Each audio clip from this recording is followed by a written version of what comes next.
Hey guys, welcome back to another episode of Around Guns. Thanks for stopping by, appreciate it. This episode is on that Remington 1100. I don't know if you've seen our short that we had, but we put up a short on it. And a little bit of history about this gun. Yeah, it's my personal firearm. It's not for sale. I'm not selling it. There's no amount of money that'll let me turn loose to it. Only because I had a lot of time invested in this thing. A lot of time. Probably about a year. I mean, you know, not long, but just had a lot of time. Look, take a look at this.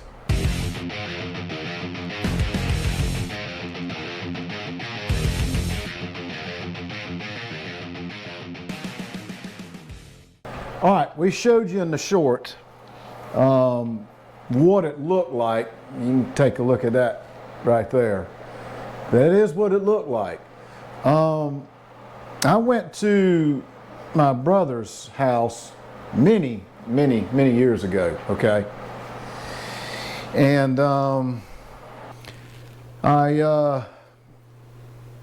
his brother-in-law was there, and God rest his soul. And he had drove a pickup truck, and in the back of the pickup truck on my way out, I saw that in the back of the truck. It was up against the bulkhead, you know, towards the back of the window in the truck.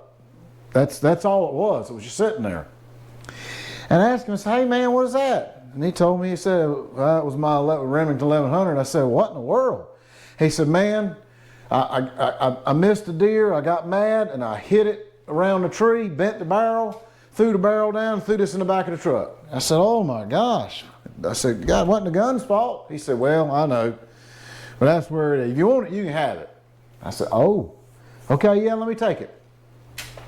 So, you see what it looked like. Now, back during that time, I wasn't doing any YouTube stuff. I didn't even know about YouTube at the time. But I figured I'd try to share that with you guys now because this was a lot of hard work.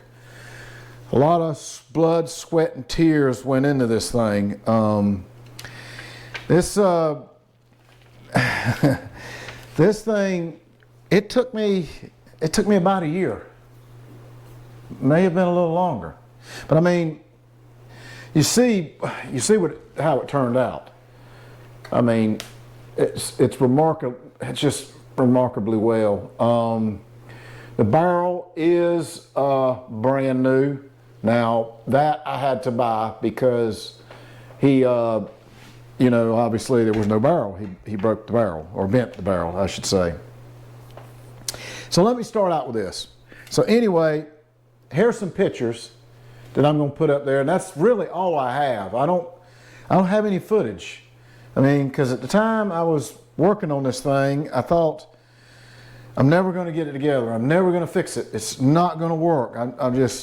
There's no way I'm going to get this rusted thing, get back. It's going to be pitted. I can't, you know, the finish is going to be bad. There's nothing I can do with this thing. The more I worked at it, the more frustrated, the more negativity I had towards thinking that I was going to make it work.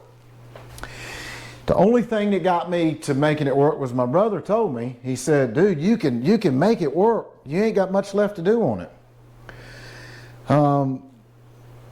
It was a lot. It was a lot of work. I mean, a ton of work. If you look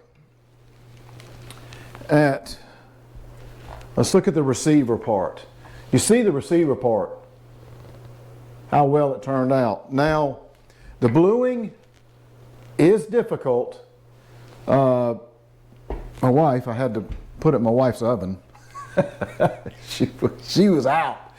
This is something else. She was out shopping or something, and all my instructions, you know, I had to heat this thing up and yada yada yada. I went and bought these big cooking glove things for oyster shells, you know, they're huge. And I'm standing in her kitchen. That's a photo I should have got. And she walks in and she says, "What in the world are you doing?" I said, "Well, I'm taking you out to dinner tonight. And, well, of course, that didn't throw her off track. So I had to tell her what I was doing. I said, look, I'm borrowing your oven. I got to have your oven to bake this receiver so I can blue it.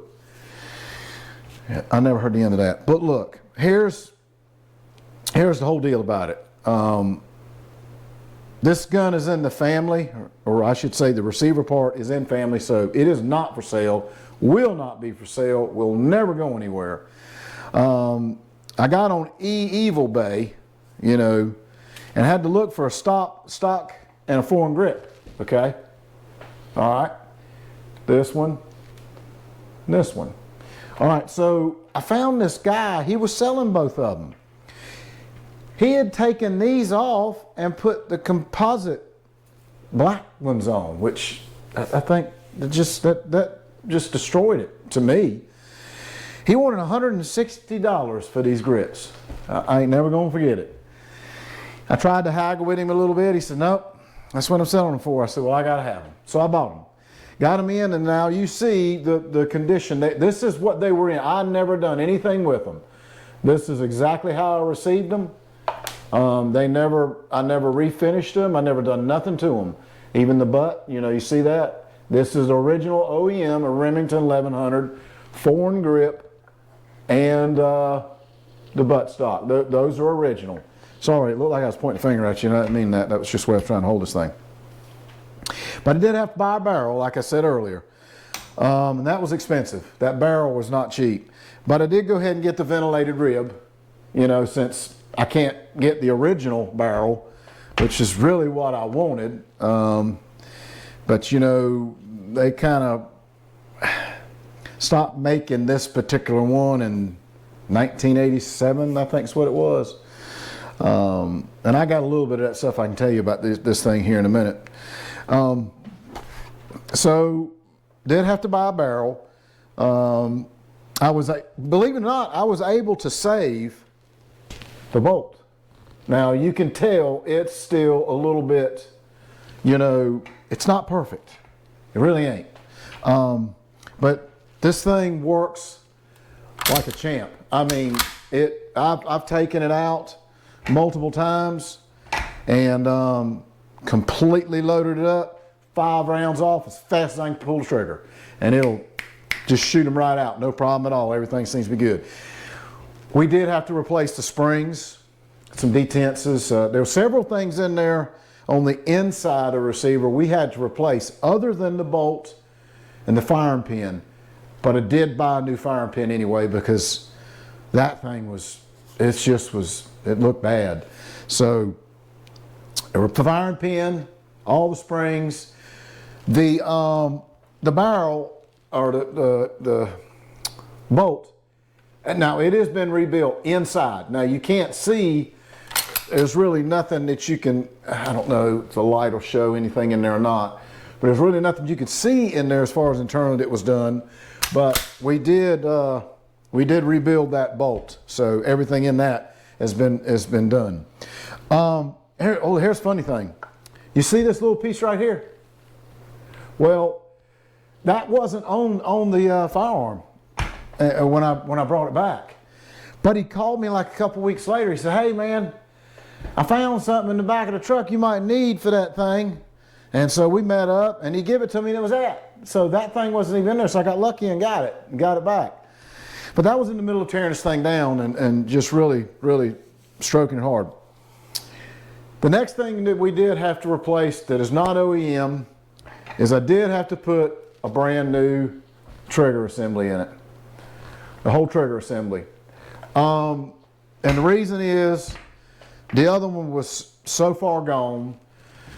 It was pitted and rusted so bad there was nothing I could do with it. It was just in bad shape.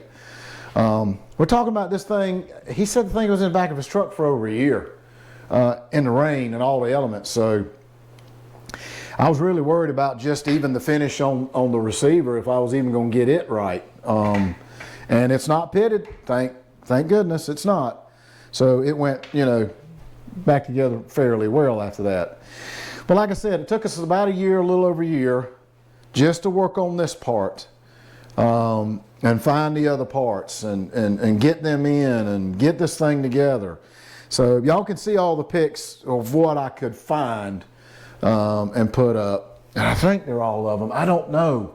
We've done so many guns, refinished, but I think they're all right. If they're not, don't holler at me. I just may have just picked the wrong picture. I don't know, but I think they're right. I'm almost certain.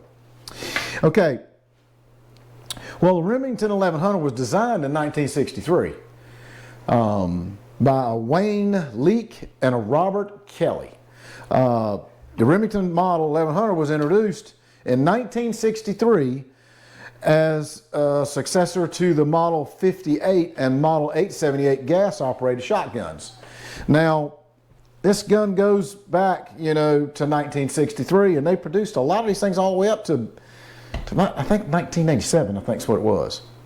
The Remington is still in production, but several variations of the Remington 1100 model shotgun, despite the discontinuation of the Sportsman 12 in 1987, which is this. That one is discontinued. The Model 1100 is a gas-operated. It's a 5-shot auto-loader shotgun that was first introduced in 1963. The Model 1100 is a versatile and reliable shotgun that can be used for many hunting purposes, including duck hunting, any type of fowl hunting it can be used for. There's aftermarket magazines, extensions, they're all available for the 1100, which allows, spring snow goose hunters to use it during, conservation orders and all that there. So anyway, yeah, you can get, there's still a lot of aftermarket parts you can get for it. Now, if you're trying to find OEM parts like I did on this, it was very difficult. It was hard to find OEM parts. This trigger assembly that I have, unfortunately, it's not an OEM part. I couldn't find one at the time. I looked and looked and looked, and there was this company that did some cloning parts of certain things, and then they happened to have it. It was expensive, and it's a CNC machine piece out of aluminum, which is kind of nice because you don't have to worry about that rust. But it's unfortunate that I couldn't get an OEM part because I really wanted this thing completely all OEM. But as far as that for the barrel lower trigger assembly, there was no way for me to do that at that time. I couldn't find it. The Model 811 through 87 semi-automatic and Model 870 express pump action shotguns were introduced back in 1987 to replace the Model 1100, which is the Sportsman, which is this one. That's the one it replaced.